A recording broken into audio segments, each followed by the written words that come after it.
Good morning, naps, or afternoon or evening, depending on when you're watching this. Hi, my name is Jocelyn, and welcome to my channel. Today, we are going to be hopefully doing neon makeup. We'll see how it turns out. And also talking about propaganda, because what's more fun to talk about? Pretty much anything else, right? All right, let's get started.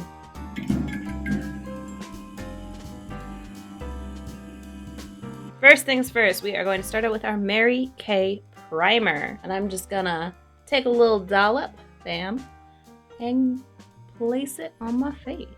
Now that we have our primer on, let's jump into some foundation and talk about the definition of propaganda. I'm using my Tarte Double Duty Face Tape Foundation in light sand.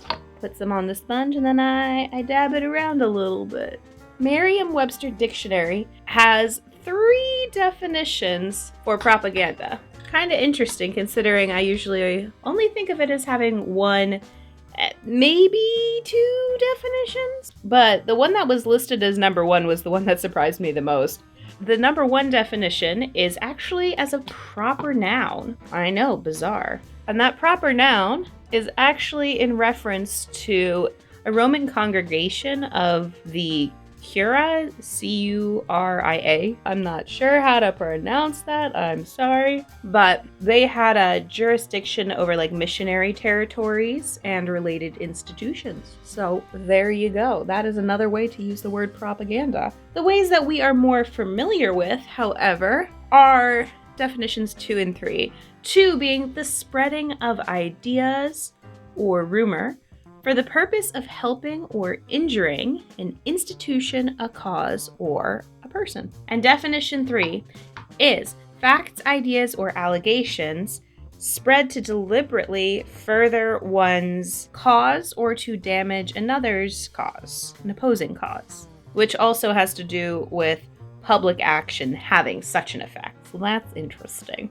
Next step, I'm going to take some of my Benefit Boi-ing under eye setting powder, and I'm going to set that foundation in place since I use powder contour and powder blush and powder highlight. That is my preferred pacing. Makes blending easier for sure. Oh yeah. There we go. Next, I'm going to do some contour with my Nars Leguna contour. Bam. Little itty bitty and a little contoury brush. I'm just gonna pop it on there. I'm gonna do pretty standard base layers today, which gives me an excellent opportunity to continue talking about propaganda. When I think of propaganda, I usually think of like World War II propaganda art commissioned by basically all sides, right? I think everybody used propaganda in some sense to get people on the same side as their particular government was taking at that point. I'm gonna get my Jouer palette out, bam, and I'm gonna use a little blush brush, and this is the Rose Gold palette. I'm gonna use Rose Petal, which is the lighter shade of the 2. I've seen a lot of people take their blush really high up in an almost 80s vibe, so I'm gonna try that a little bit today, see how I like that. So when I think of propaganda, I typically think of art specific, even though I know that there's verbal propaganda and all sorts of things, which we'll get into later. Well, the more I thought about it, the more confused I got, because when I think about what I know of propaganda, I think basically all art has an opinion behind it. Is there a difference between some art and propaganda art? So I looked it up. I was like, might as well, since I'm on this propaganda train, see if anybody else has these questions, answer them while I can. And the answer that I found when I was looking at a BBC article in their culture section of art versus propaganda was that the main thing to think about is it is like a government or a large entity that is commissioning art from an artist to then persuade an opinion of. A lot of art could fall into that category. If you think about the way that artists are commissioned or have patrons often. By the way, I'm going to use shade Ombre for my highlight from my BH Cosmetics Aurora Lights palette, because it's just a not overly colorful thing. And I want the shine without color right now. If I need to add more color in later, I will. And they specifically mentioned as well that art is never created in a vacuum. There's almost always some opinion being told through art. If you're looking for a piece of art that doesn't have an opinion on something, I don't know how to help you there. Pretty much all art I have ever experienced came from somebody who had like opinions about whatever it was they were doing. We're gonna stick with the like big entities like governments, politicians, or like big businesses pushing ideas through commissioned artwork. That's how we're gonna go with this. Ugh, gotta get my eyebrows on too. That's important. So I'm gonna take my, if I can find the brush that correlates with this. Here, brush, brush, brush. Where are you, brush, brush, brush? I don't know where the brush that came with the Anastasia Beverly Hills eyebrow pomade is, so I'm just gonna use this pointy brush and hope it works. It's a little bit bigger than the one that I usually use. Hi, Andrea. Andrea is here. You know, that actually didn't turn out too bad. And then I'm gonna use some brow mascara just to make sure those hairs stay in place and they don't start going off and getting ideas. Straying away from the flock, as it were. Thinking of straying away from the flock, the reason we're talking about propaganda today is because as you understand the types of propaganda and how propaganda is used, it empowers you to be able to critically think, which is what propaganda is kind of dissuading one from doing. So throughout this exploration of what propaganda is, I hope that you and are started and blah, blah, blah, blah, blah, blah, can critically think about the information that's around you and come up with your own opinions in it. Is the stuff that you're hearing accurate? Is it the whole story? Or is it somebody just trying to hook you onto their side and get you to not really think too much about the fine details? Nuance is really important in today's day and age. There's almost nothing that is solidly black or white. We're all kind of living in a big old grayscale. So it's important to be able to discern when people are just trying to feed you their opinion, and you can solidly say, yes, I'm an informed person on this subject. And everyone does this, just so we're clear. Every side, every person does this. They're persuasive tactics. We learn about these in school. So yeah, just keep that in mind. I just want to preface that here. Let's start on the eyes. So what I am going to find out where, yep, right here. Use my Anastasia Beverly Hills eye primer, and I am going to use a flat brush with like very thin, or actually maybe I should use a pointy. Yeah, I'm gonna use a pointy brush. Yeah, it's kind of like angled and pointy and like skinny and stuff to find like a wing, because I'm gonna make this neon-ish look more of a winged look. Let me tell you, neon is kind of hard to figure out. I spent like 2.5 hours trying to figure out what makes something like a neon look versus a non-neon look, and honestly, I still don't know that I understand. But here we are, and I'm gonna try really hard to only prime this part of my eye right now, because I only want pigment to really stick on the part that I am doing first. That might backfire. We'll see. That's the goal. I'm gonna use the James Charles Morphe palette today, his like big old artistry palette. My goal is to have like a green neon kind of halos out into blue a little bit, because I've noticed a lot of neon things tend to have like an outer faded color that is slightly different from what like the inner true color is. So that's the goal. So we are going to start with the green. It is the bottom left-hand corner green, the brightest green in the palette. Yeah. And I'm going to pack this on to my, like, weird prime line. And let's talk about technique. Simple for the most part. Some of them you may have heard of before. Oh, and here we are with Fallout City. Population me. Prime and line. By the way, all the names to the colors, product names and such are going to be down in the description, as well as where I got my internet research from so that you can check it or peruse it if you want. I've coated my eyelashes in primer. Always a good start. So, number 1 for our types of propaganda, our techniques used in propaganda things, is name calling. It sounds exactly like what it is. It is all about calling people names, taking all of their traits, generalizing them into one thing. A person may wear really cool shoes, but if you call them 4 eyes, nobody's looking at their feet.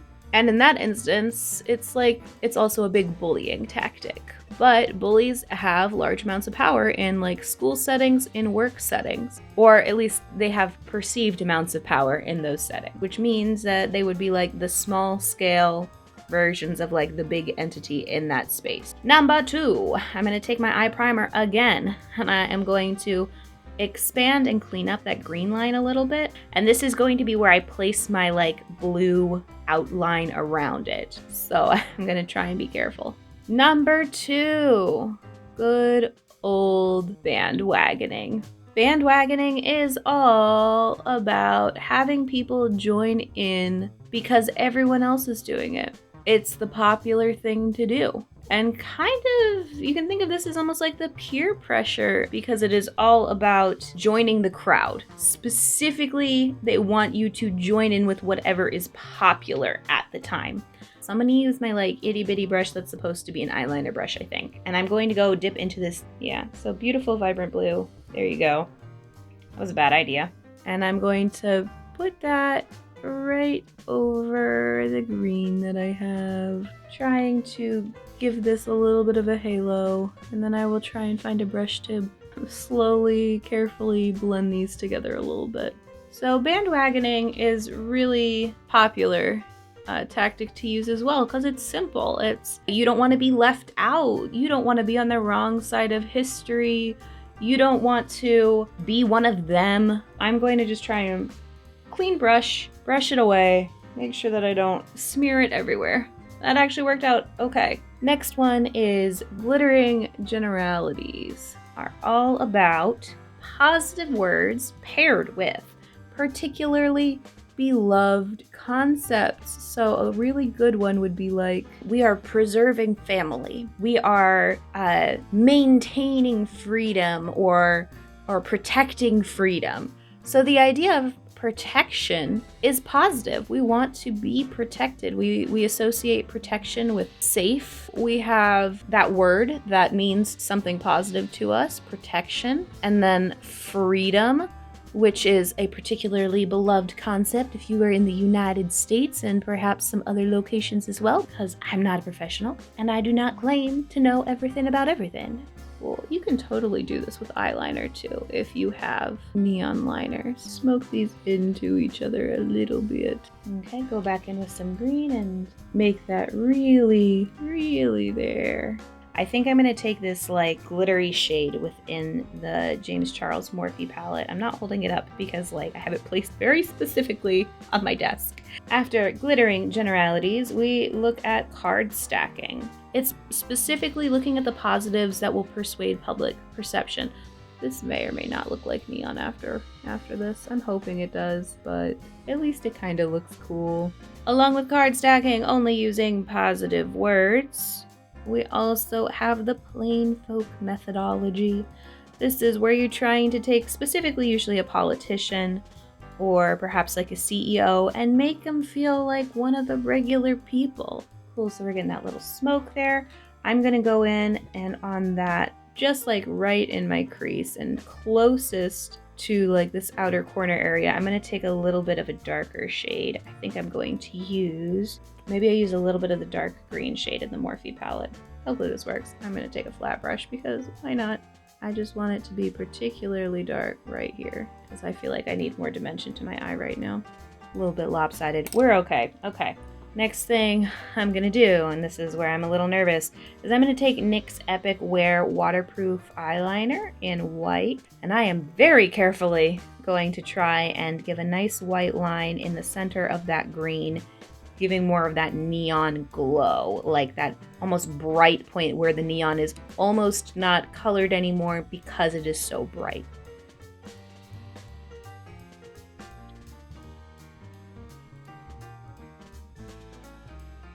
Eyelashes, you're like never this long. I don't know what you're thinking, what you're playing at today.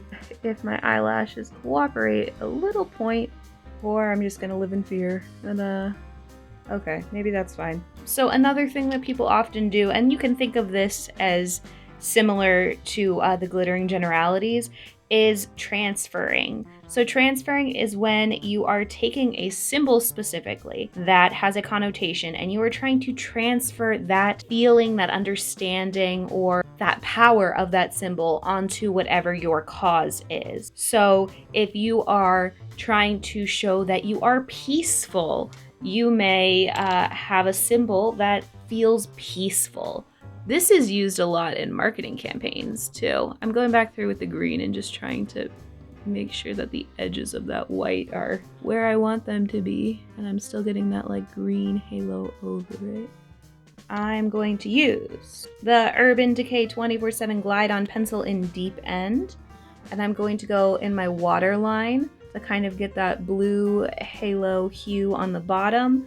And I'm going to go on the waterline on my bottom as well. And then I'll go through and pop some like highlight on the eyes and some lashes and stuff, and we'll continue. So if you think of a lot of like sports brands, they use like strong and powerful animals to try and transfer that thing. Like if you use our product, you are going to feel strong like a lion. You are going to have the power of a raging bull. Even if that's not necessarily what their product is about, they still want that idea, that connotation as it were, to rub off onto your opinion of what their product is. Let's see, today I'm going to try using a different mascara. I think I'm going to use my Clinique High Impact Mascara in black. I don't think this is exactly neon, but it's okay. I haven't done like a blue-green look in a minute. And last but not least, we get the good old staple that I think most people think of when they think of propaganda, and that's subliminal messaging. And if you got through this and you're like, I might have thought subliminal messaging was some of those other tactics. Subliminal messaging specifically is when words or images are flashed too quickly or too abstractly across whatever the thing is for the person on the other side to process. So you get the base impression without really being able to process the details of it effectively. So if you watch political ad campaign commercials or like opposing political commercials, so paid for by the opposite party, you might see things like fear or anger or buzzwords that will make you feel a particular way or a particular sense. And let me just get all my mascara everywhere, just a little bit. And because I think it's only fair, I'm going to dip into my Aurora Lights palette. And the shade Polar is this beautiful blue that I'm going to use on my brow bone. Like I said earlier in this video, this is all meant to help you stay informed and keep an eye out on when people are using propaganda tactics on you. It may still work. They may be really effective propaganda tactics, but if you can isolate out, oh, hey, they are using this tactic, you might be able to consciously go and say, okay, well, if I think that they are giving me too many positives, they are card stacking, then maybe I can go and I can look up some other information from the opposite side of it and see the other perspective on it. Ideally, we would have news sources that were not biased that we could go to see like the whole picture that's more straightforward, but we're not always given that luxury, especially when it comes down to big political elections. So stay informed, stay present, and keep an eye out for some of these fun things. I'm gonna pop some lashes on, and let's get a lip on, and we'll go from there. Today I'm going to be using Lunar Angel lashes in Solstice because they are gorgeous. I just want to say that this box is super pretty. These are also from their faux collection, so I am not using lashes that are from animals. That seems a little weird. Now, they do have like mink lashes too. I just don't buy those. Okay, and I'm using my Ben Nye prosthetic adhesive as I do with my lashes. At the end of the day, all of these techniques are used to manipulate their message to portray an issue or a person in the most favorable way possible, or when they deem it necessary, to portray somebody else or somebody else's ideas negatively. Ooh, and I made this like white-green just enough where I get like a real pop of it right at the lash line. Just so you're aware, with my eye, I did go back in with a little bit of concealer and just like flick that edge up a smidge. I'm also going to be using my Nabla in Black Champagne liquid lip here, because I always feel like when you do a neon, it goes really well with black. I'm getting a little bit more of an oil slick look here than I originally wanted to have. I don't know. I don't know if I think I haven't succeeded with neon yet, but we're gonna get there at some point. Of that green glow, I'm just gonna go back in with that brush and I'm gonna use a little bit of that green right in the inner, the fluffier. Just gonna have green powder in my mouth the rest of the day.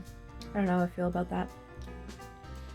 There we are. Let me know what your thoughts are on everything that we just talked about. How do you feel about propaganda? Do you have a positive outlook on it? Like, it can be really helpful to try and get everyone unified on the same side? Or are you more like, propaganda never has a place, it's never good to use propaganda? Let me know, because I'm interested to hear what your opinions are. And let me know if there's any other videos you'd like me to do. We should resume the 9-part series that I started last week. Check that video out here next week. And I don't know which one we'll be talking about. You'll have to tune in to find out, which means that you probably have to subscribe to my channel and ding the notification bell to get reminded when I post. Don't forget to give this video a thumbs up if you found this entertaining and or educational, whatever really is your opinion. I look forward to seeing you here hopefully next Thursday. Have a brilliant day, my not a professional pals out there. And I will see you next time. All right, bye.